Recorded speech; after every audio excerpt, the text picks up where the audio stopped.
Welcome back. So you've made it. You've gone through all the modules and videos and you're ready to start reprogramming your belief system. You've learned about the secret game you've been involved in, one where your deepest programming is hijacking your dreams for the much more practical outcome of self-preservation.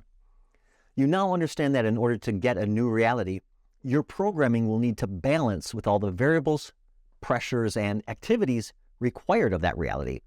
And you also know that the quickest way to achieve your goals is to create cooperation between your active mind and your subconscious mind.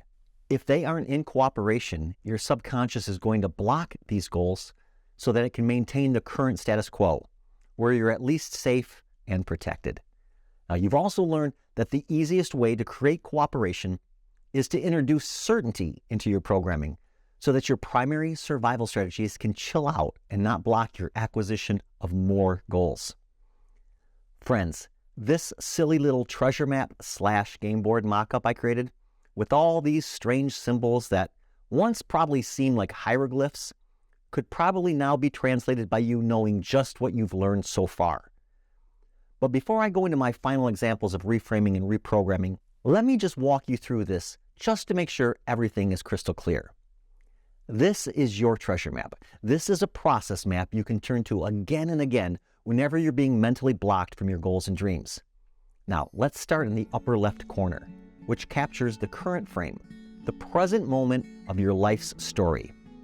Here we have your team, your two minds and your physical body.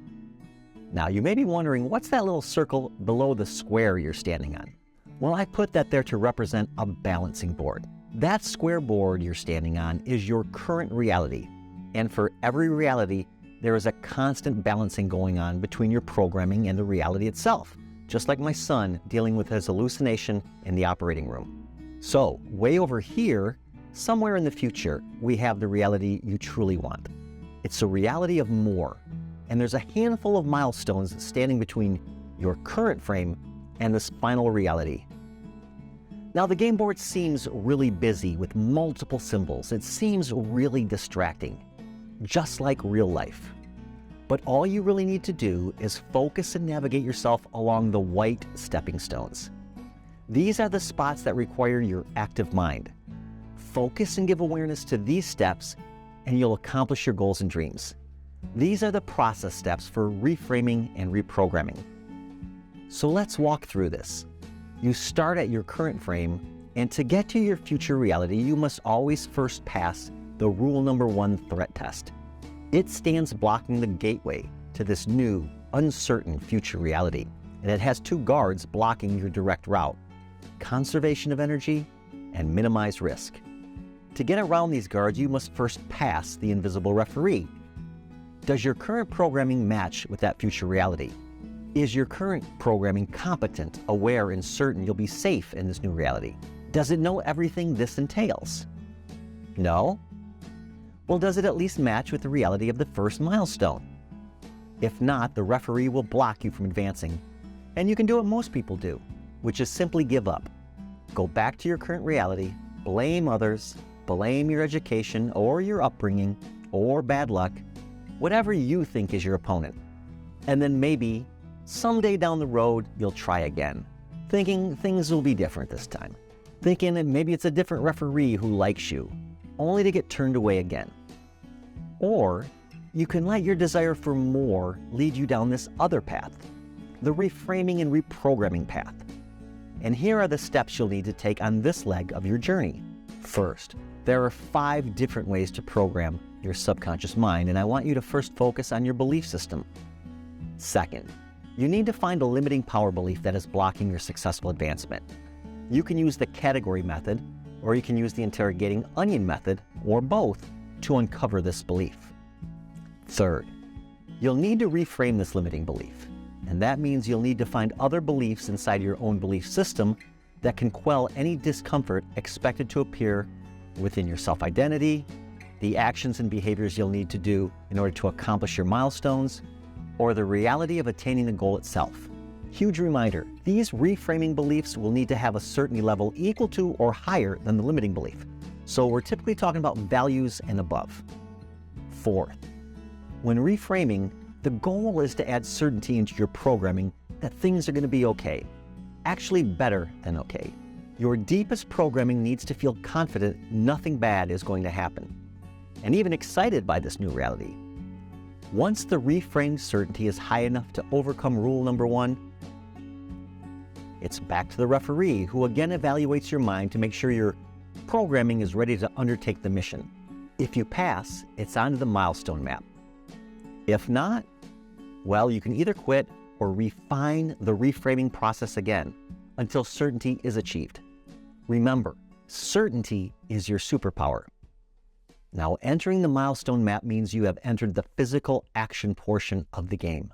Your mental team will still be engaged, but your physical body is now required to carry out specific activities and behaviors to accomplish the milestone. And since this is a new reality of sorts, the best way to ensure you'll carry out these behaviors is to make them habits. And here's where you'll be able to employ the habit wheel training you'll receive after this course is completed. Now, just a quick note about the habit wheel. When you eventually learn this, it's going to sound and seem a bit simple. And it is. Creating habits is simple, but not necessarily easy. If you just follow the instructions given to you in that course, you will eventually discover how simple, yet effective it is. Just go through the process for a couple weeks and see for yourself. Okay, now back to the treasure map game board. Activating your habit wheel programming will eventually give you the activity and experience needed to accomplish this milestone. Once you do, you graduate to the next milestone. The game is all about crossing these milestones to score in the final reality frame. However, sometimes people arrive at a milestone and simply default to their same old programming. They don't follow my advice. They don't attempt to program new habits. They rely on their active minds and willpower to make it through. Friends, never rely on willpower alone when you can recruit your subconscious mind to help you. Those who don't program new habits basically suffer from a faulty conclusion, namely that by doing the same things they've always done, the same way they've always done them, will somehow get new and different results. This faulty conclusion usually kills the activities needed to accomplish the milestone, and eventually their old school programming gets discovered by the invisible referee, who basically penalizes them by ejecting them from the milestone. And at this point, they can do what most people do, which is quit and go back to their current reality, or they can follow the steps and advice of this treasure map and get back into the game. The game's not over. You haven't lost until the time runs out. Your biggest threat to failing this journey are not these things. It will never be bad luck or bad timing, or because you're weak or a loser. And the referees are never biased against you. Failure has always been and will always be a result of your programming, period. If you want your goals and dreams, it's simply a matter of constantly reprogramming yourself to do the activities and behaviors needed to capture the reality you dream of. It's all in your programming. So, that's it for this video. In the next video, I'm going to walk you through a session of me reframing and reprogramming my own limiting beliefs to try and cross my own milestones map toward the goal of climbing Mount Everest. I will see you in the next video.